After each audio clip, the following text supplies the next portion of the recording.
जिसका नतीजा किसी को मालूम तो नहीं था, लेकिन उस सीट पर अटल बिहारी वाजपेयी के बाद बीजेपी की जीत को गारंटी दिलाने वाले नेता के रूप में जो नाम उभर कर आया वो था बाहुबली ब्रिजभूषण शरण सिंह का। और सब यकीनन उस ताकत और रौब के दम पर मुमकिन हुआ जिसे हम और आप बाहुबली कहते हैं।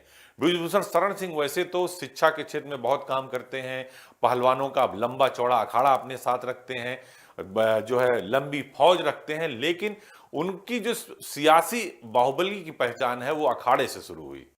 उनके जीवन में निर्णायक मोड़ तब आया जब वो कॉलेज जा रहे थे और रास्ते में कुछ लड़कियों के साथ हो रही छेड़खानी का विरोध किया। इस एक घटना ने उन्हें छात्र नेता के तौर पर स्थापित कर दिया। पहलवानों वाली कदकाठी और विरोध का साहस उन्हें युवाओं के बीच लोकप्रिय बना दिया, जिसका बड़ा असर छात्र संघ के चुनावों में भी दिखा।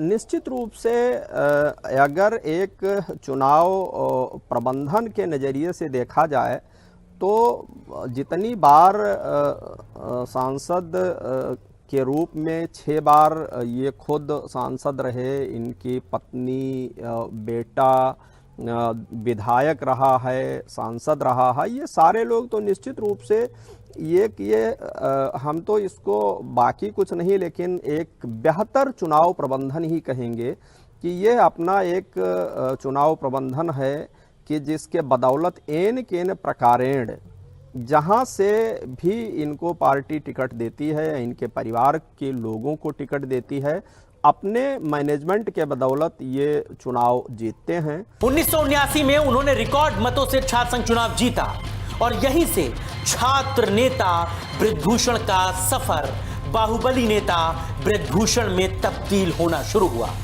वो 1980 का दशक आते आते कुश्ती, दंगल, दौड़ और घुड़सवारी जैसे क्षेत्रों में सक्रिय होने लगे और गोंडा के आसपास के 8 से 10 जिलों में एक जाना माना नाम बन गए। स्थानीय स्तर पर उनका रौब 50 किलोमीटर दूर तक फैल चुका था।